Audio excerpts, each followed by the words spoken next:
أخيرا مقطع أسئلة مع ريمي. أنا ريمي بشيل هذه النظارة لأن الضوء قاعد ينعكس على البلور وأحس ماكم قاعدين تشوفوا عيوني أصلا، وبس بصور كذا مقطع. جيتكم مع أسئلة الأنمي وأسئلة العادية. بتشوفوني أهوي نفسي كل شوي عشان ما عندي مكيف، تعودوا على الوضع. برد على أسئلتكم وأنا أسوي كذا، يعني هنا لابتوب وأنا أرد هنا. حركات المشاهير حق أمسك تليفون وكذا أشوف الأسئلة وأرد ما عندنا. أنا عندي تليفون واحد قاعد أصور فيه، فهذا اللابتوب هذه أسئلتكم وأنا بجاوب بالكاميرا. عارفيني عنك كمتابعة جديدة. طبعا هذا المقطع حيكون أفضل مقطع عشان تتعرفوا علي كمتابعين جدد وقدم. فأنا ريمي وراح أجاوب على كل الأسئلة الموجودة هنا، فأتمنى أنك تتعرف علي بشكل أفضل. أول سؤال عندنا: وين تشوفين نفسك بعد 10 سنوات؟ أنا بعد 10 سنوات أتمنى أن يكون عندي أي دخل مادي. حتى قناتي توها في بدايتها وماني قاعدة أربح من اليوتيوب، أنا توي ما حققت شروط الربح في اليوتيوب أصلا. فأتوقع أني بعد 10 سنوات أكون حليت هذه المشكلة وأفتح مشروع أو براند أسترزق فيه، وتكون قناتي كبيرة وكذا وتكونوا أنتم معي إن شاء الله يا رب. ثاني سؤال يقول: تتزوجيني؟ أنا أحب الجيمنج. للمعلومات أنا ما أحب اللي يحبون الجيمنج، هذا مو إغراء بالنسبة لي. أنا لو تزوجت ما أفضل أن يكون زوجي يحب الجيمنج، ولكن أفضل أن يكون يحب الأنمي. يوتيوبر تحبينه من بعد سي فيصل؟ أنا. إيش أكثر لعبة خلتك تبكي؟ يعني حركت مشاعرك وكذا. لايف سترينج. وأكثر شي حزني باللعبة بدون حرق كانت إضافة كلوي وهي صغيرة. إيش أحسن دولة نفسك تسافري عليها؟ أكثر مكان طبعا كان حلمي من الطفولة أني أروح له اليابان، طوكيو، كيوتو وهذيك الضواحي، وطبعا آكي هابارا، سر جمالك، الزين التونسي. هل تحتاجي ممنتج محترف؟ أنا أحتاج أن أكون أنا ممنتجة محترفة. أحب أسوي كل شيء بنفسي لأن الناس ما تقدر تقرأ أفكاري وتوصل الفكرة اللي أنا أبغى كذا ببالي، أبغى أنا. عرفتوا؟ وش هواياتي غير اللعب؟ أنا أحب أرسم. وأكثر سؤال يتكرر: كم عمري؟ أنا مواليد 15 أغسطس 2005، أي عمري في نزول هذا المقطع 20 سنة. ليش أقول في نزول هذا المقطع؟ لأني دائما عندي نظرة يعني بيجون كذا ناس من المستقبل ويشوفون المقاطع القديمة يقولون شوفوا لين في بداياته ومدري إيش. هذا عمري في سنة 2025. في ناس يحسبوني صغيرة طبعا، مثلا صغار 14 15 سنة يقولوا لي نحن بعد نبغى نفتح قناة يوتيوب وكيف أقنعتي أهلك؟ أنا لما كان عمري 14 و 15 سنة طبعا ما كان عندي حرية أني أسوي أي شيء بدون موافقة أهلي، ولكن ومع الوقت كبرت وصرت أنا أدرى بمصلحتي لأن هذا مستقبلي. فإذا أنتم بسن المراهقة دائما فكروا أن أهلكم يعرفوا مصلحتكم، ولكن إذا كنتوا كبار شوي أتوقع أنكم أدرى بمصلحتكم وتسوون اللي ببالكم. بس لا تقول لأحد أني أنا نصحتكم، أوكي؟ أنتم المسؤولين على قراراتكم. مواصفات اللابتوب حقي. الناس كلها تسألني إيش مواصفات اللابتوب حقي. طبعا أنا كنت أمتنع عن الإجابة على هذا السؤال لأن أخاف في ناس تشتريه وهو أصلا ما يشغل كل الألعاب. أنا بحط لكم مواصفات اللابتوب حقي هنا. اللابتوب حقي هو Asus Gaming F15، ولكن أنا طورته عشان يصير كذا. الآن هو مناسب للألعاب. هل يعلق؟ نعم، بعده يعلق مع أني طورته. فأنصح أي أحد إذا يقدر يشتري لابتوب أقوى من حقي أصلا. فلا تقولون هذه ليمي قاعدة تصور ألعاب وكذا، أكيد يعني اللابتوب حقها كويس. هو كويس ولكن ليس الأفضل.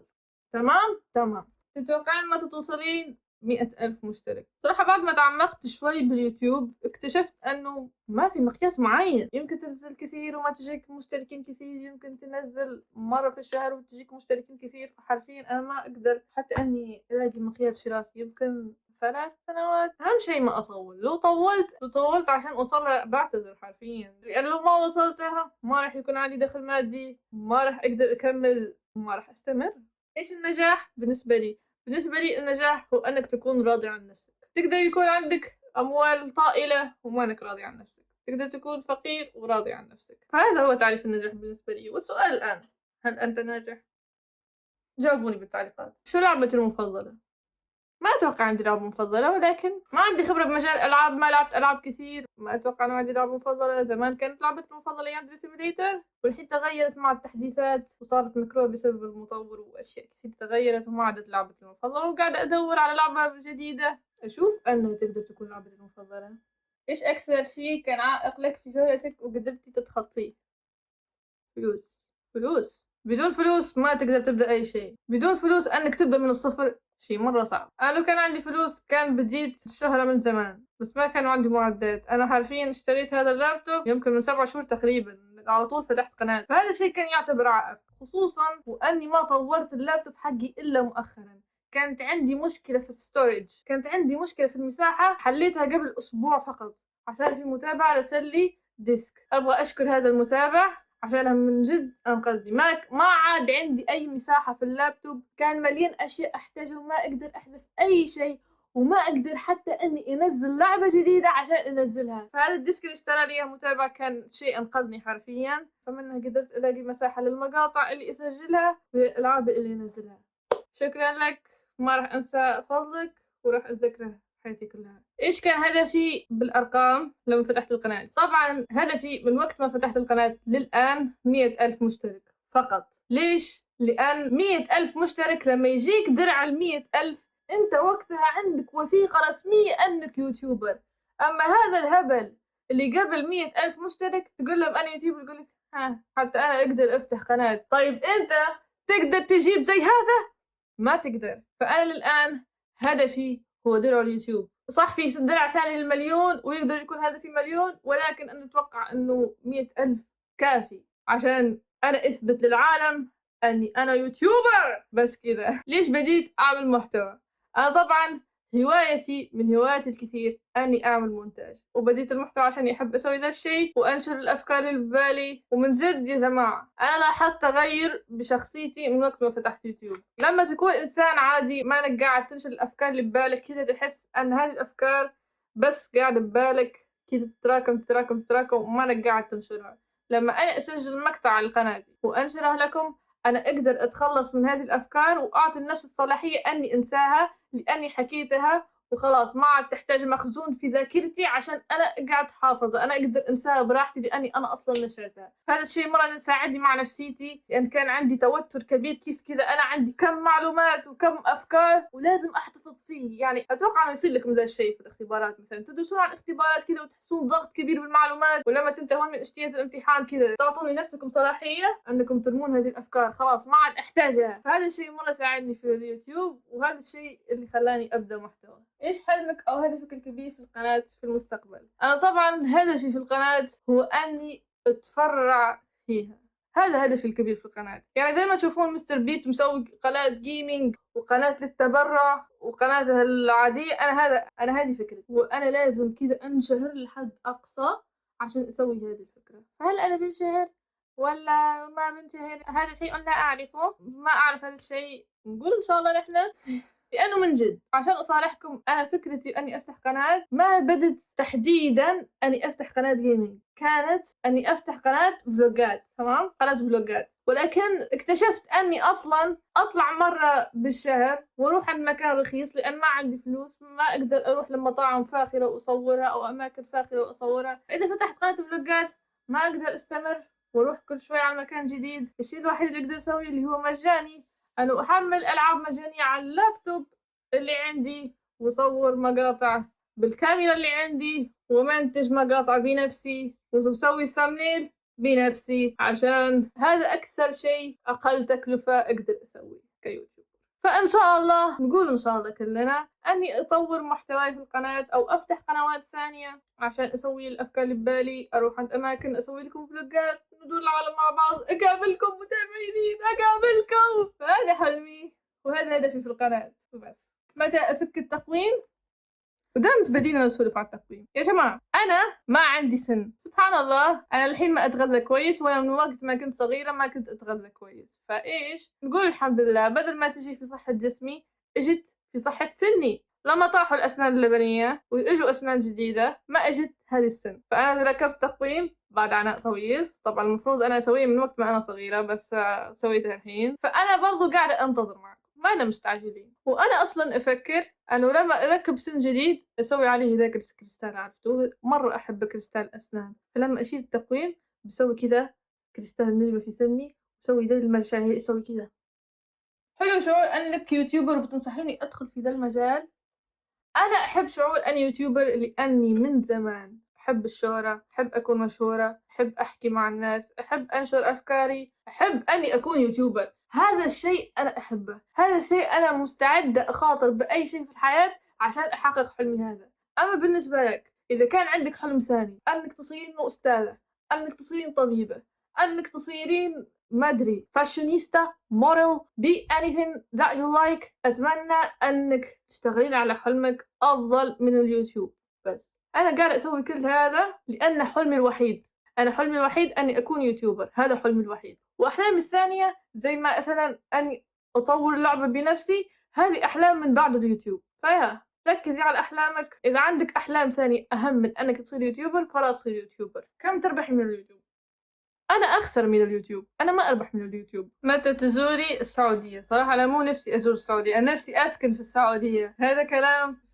في أقرب فرصة أنا ودي أروح السعودية من جد. ادعوا لي أني أجيكم يا أصدقائي يا ليميز، ادعوا لي. والآن ننتقل لأسئلة الأنمي عشان الأسئلة العادية خلصت. أفضل 3 أنميات: جوجو، طوكيو ريفنجرز، ون بانش مان. هذا بالنسبة لي طبعا. ايش رايك عن انمي طوكيو جول؟ انمي طوكيو جول تابعته وانا عمري 10 سنوات. تعرفون ايش يعني 10 سنوات؟ يعني وات ذا هيل. انمي طوكيو جول انمي كويس حسب ما اتذكر، تابعته زمان مره.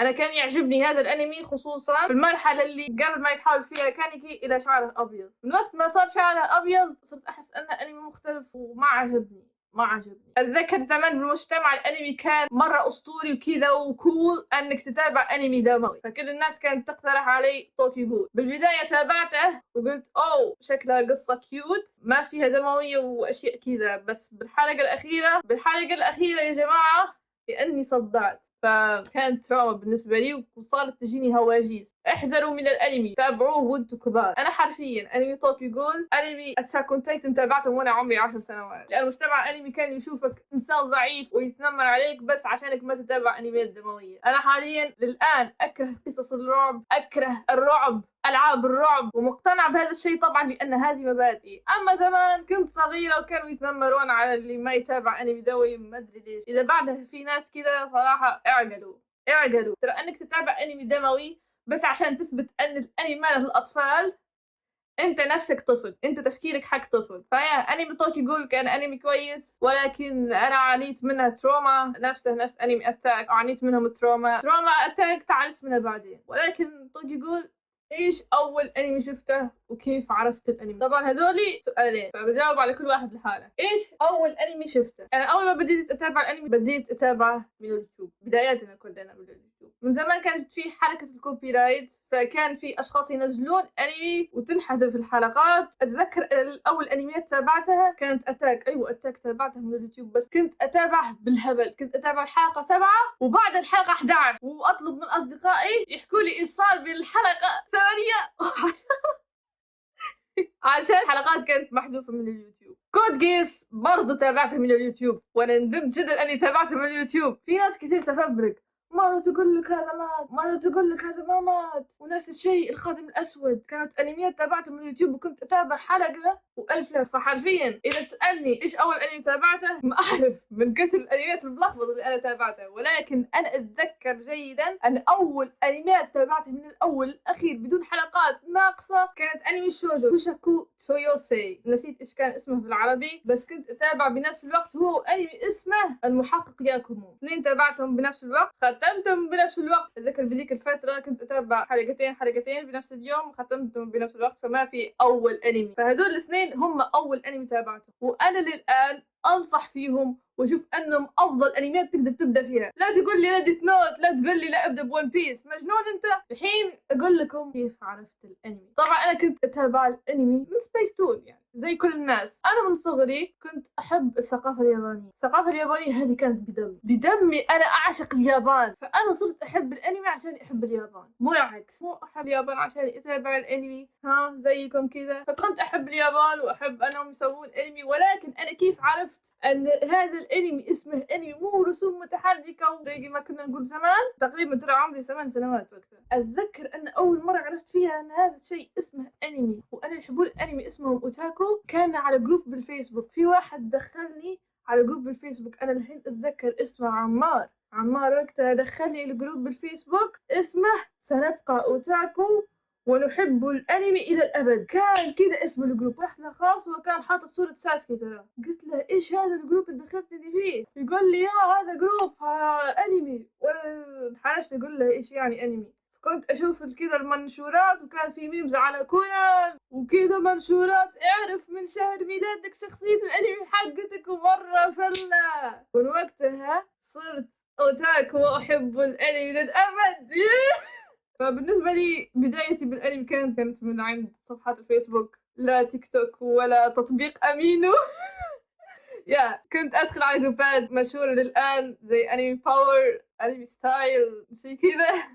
ما أدري إذا في ناس قاعدة تتفرج وتتذكرهم يا قدمي. بس أحلى أغاني بدايات أنمي لي نوراغامي، بلاك كلوفر، أي واحدة حق بلاك كلوفر، وفاير فورس. هذول أنا من كثر ما أدمنتهم كنت أقعد كذا وأحفظ الكلمات، أحفظ عشان بس أغنيهم، وأصلا لما أغنيهم يكون صوتي خايس، فأتوقع أنا موهبة ما استفدت منها. غير كذا طبعا الأوبننج الأسطورية حقت الأبطال وباشمان.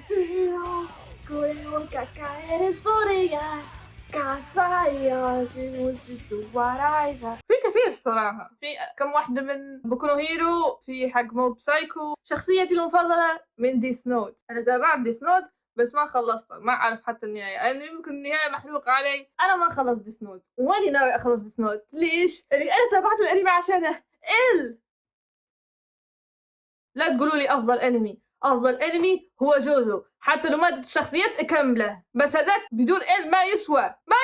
سايتاما ضد جوجو ساتورو، مين يفوز؟ طبعا أنت قاعد تسأل واحدة أفضل أنمي عندها ون بانش مان، فحتى لو جبت لي سايتاما ضد المؤلف أنا أقول لك سايتاما بيفوز يا عمي، بس سايتاما عمك. أكثر أنمي سيء، شوف أنا أتوقع أني ولا مرة شفت أنمي كله سيء. في أنميات كذا يعجبني جزء فيها وجزء ما يعجبني فيها، فتقول لي إيش أكثر أنمي سيء؟ ما في أنمي سيء. ولكن مؤخرا أكثر أنمي خايس تابعته وما خلصته من كثر ما أنه خايس موشوكو تنسي. أفضل شخصية عندي بأنمي ديمون سلاير، هذه ما فيها كلام. زينس هو أكثر واحد لطيف، زينتسو أكثر إنسان طبيعي بالأنمي. الإنسان الواقعي الوحيد بالأنمي هو زينتسو، لأنه يخاف. الوقت الوحيد اللي ما يخاف فيه هو نايم. أحلامه وطموحاته أنه يتزوج.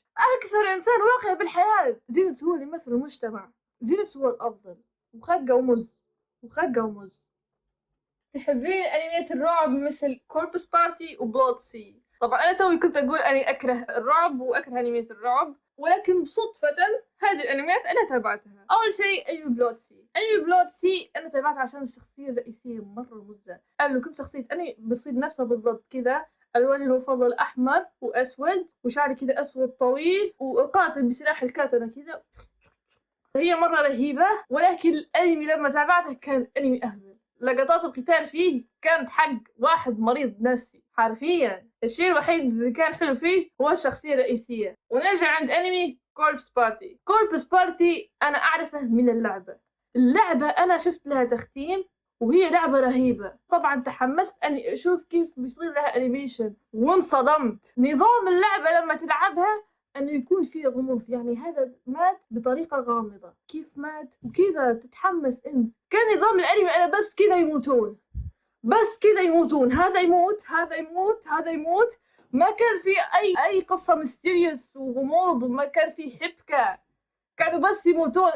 الحبكة اللي كانت في اللعبة اللي كانت السبب اللي خلاني أحب اللعبة ما كانت موجودة. فحرفيا لا تخلون قصص الأنمي الحلوة هبلة زي كذا وحق مرضى نفسيين. ترى صح أنا أكره الرعب، ولكن إذا في قصة أنا ممكن أتابع، يعني أشوف هذا ليش مات، مرة غريب هذا الشيء، تحس أن مرة حماس. هذا رأيي عن الأنميات الدموية والرعب كذا. أي شخصية تأثرت بموتها كثير؟ طبعا أنا ما أقدر أحرق، يمكن أنا أقول اسم شخصية وفي واحد يتابعني ما أنا داري أنها ماتت. فهي كانت شخصية أحبها مرة وكنت خاقة عليها. السبب الرئيسي أني كنت خاقة عليها، ومع أن انحرق علي أنها ماتت إلا أني برضو زعلت لأن هذا زوجي مات. أنا وش أنميك المفضل وليش؟ انصحيني بأنمي أكشن حماسي يستحق المتابعة. وش أكثر أنمي ندمت أنك شفتيه؟ كم من سؤال هذا. المهم نحاول نجاوب عليهم كلهم. أنمي المفضل ون بانش مان. ليش؟ يا زين الأسئلة، يزل أسئلة ليش أحب أنمي ون بانش مان من جد. في ناس يقولون إنه في تطبيل كثير، ما في عليه تطبيل أصلا، أنا الوحيد اللي قاعدة أطبل له. يمكن في ناس تتطبل المانجا لأن رسمها رهيب، والكل يتفق أنه أكثر مانجا رسمها رهيب هي مانجا ون بانش مان بفضل رسم يوسكي موراتا. غير كذا الأنمي ما أشوف عليه تطبيل. يمكن يكون عليه تطبيل بالفترة اللي هو نازل فيها، هو still ongoing، بس لما يخلص حرفيا الناس تكون تختفي كذا. بس أنا ليش أحبه؟ أنا أحبه لأن أنمي ون بانش مان هو أنمي كوميدي، فيا تنصدمون تقولون أوف أنا أحسبك تحبيه عشان القتالات وعشان سايتاما خقة ومعضل. سايتاما أصلا أوكي هو خقة معضل بس أصلا، فأنا أحترم هذا الشيء، أحترم كل الصلعان صراحة. بفضل سايتاما أنا ما كنت أحترم الصلعان، صرت أحترمهم من بعد سايتاما. فهو أنمي كوميدي، وأنا إيش يبيلي لما أكتئب وأكون حزينة؟ يبيلي أضحك، يبيلي أبتسم. فهذا الأنمي أنقذني، كان ينقذني من كل اللحظات الحزينة بحياتي. تابعته أكثر من مرة، ما أعرف كم مرة تابعته، ولكني متأكدة أني كل مرة تابعته فيها كنت أضحك، كنت مبسوطة، كل كلمة أخلصه أنبسط ونفسيتي ترتاح. فعلاقتي بهذا الأنمي عاطفية أكثر. أنا دائما أقول أنه أنمي ون بانش مان يمكن ما يكون أفضل أنمي، أنا أصلا أعتبر أنه جوجو أفضل أنمي، أو أعتبرها أفضل من ون بانش مان، ولكن حبي لأنمي ون بانش مان كان بسبب عاطفي، لأنه كان دايما يسعدني. كل ما أعيد أتابعه كان يسعدني، يخرجني من نفسيتي التعبانة، مرة يضحك مرة. أي واحد تابع ون بانش مان يعرف أنه أسطوري في الكوميديا. فيا هذا هو سبب حبي لون بانش مان. وأتوقع إنه في ناس كثيرين يفضلون أنمياتهم بس عشان العاطفة، يعني يقدر يكون الأنمي مفضل ما له أفضل أنمي، ولكن أنت تحبه وتطبل له عشان عندك كذا رابطة عاطفية معه، تحسه صار خويك من كثر ما تابعته. شو رأيك بنهاية جوجيتسو كايسن؟ قصدك المانجا ولا قصدك الأنمي؟ شوف لو قصدك المانجا أنا ما قريت المانجا عن الحرق على كل الناس كلهم I am just a كذا يسوون لك ليدي غاغا تغني على قتال سكونة وجوجو. مين قال لك أنا أبغى أعرف أن جوجو قاتل سكونة؟ أنا ما أبغى أعرف. نفس الشيء مع جارا وسايتاما، مين قال لك أنا أبغى أعرف؟ اتركوني، لازم تقول لي أنه قاعدين يتقاتلون. أنا تركت الحياة وردية بالأنمي، صح بجوجوتسو كايسن ما تركت الحياة وردية. بالنسبة لجوجوتسو كايسن نهاية الأنمي خايسة. أنا الجزء الثاني من الأنمي ندمت أني تابعته، أنا ندمت أني تابعت جوجوتسو كايسن الجزء الثاني. أنا يا ليتني تركت الأنمي بالجزء الأول، كانت الحياة وردية ونهاية سعيدة، وآخر شيء تجيب الجزء الثاني. حرفيا الجزء الثاني حق جوجوتسو كايسن أخيس حتى من نهاية جوجو في البارت السادس، مع احترامي. آخر أنمي تابعته والله من زمان ما تابعت أنمي، قاعدة أسوي لكم محنكة وكذا وبعد أتذكر آخر أنمي تابعته هو أنمي موب سايكو، كنت أعيده للمرة الثانية وما خلصته، فبعيده للمرة الثالثة معكم وهذه المرة أخلصه. أكثر شخصية أكرهها من أتاك أون تايتن جابي، واللي يقولون ترى حرام تكرهون شخصية جابي، ترى جابي المفروض تفهمون شخصيتها لأنهم لعبوا بعقلها، جابي تراها مجرد طفلة مظلومة. يا أخي نحن نكره جابي، أنا من كارهين جابي. إذا أنت تكره جابي اكتب تعليق. وش هذا؟ دستي جابي مجرد ضحية، جابي ليست ضحية، جابي خايفة. خلاص تدافعون على الشخصيات الخايسة. وبس هذه كانت أسئلة الأنمي، هذا كان مقطع الأسئلة من أول ما فتحت القناة. ليمي نبي مقطع أسئلة وبالأخير هذه أسئلتكم، كل ذا التطبيل المقطع الأسئلة، وآخر شيء هذه الأسئلة حقتكم. هذا كل اللي تحتاجون تعرفون عني من هنا للفترة الجاية اللي ما أدري متى أسوي مقطع ثاني حق أسئلة. تعبت وأنا أرد على الأسئلة كل شوي كذا، ارحموني بس ارحموني. I am just a hole full of baby, it's a cruel but I'm still in love with Judas, baby. I am just a hole full of baby, it's a cruel but I'm still in love with Judas, baby. Oh, oh, oh, I'm in love with Judas. Oh, oh, oh, I'm in love with Judas.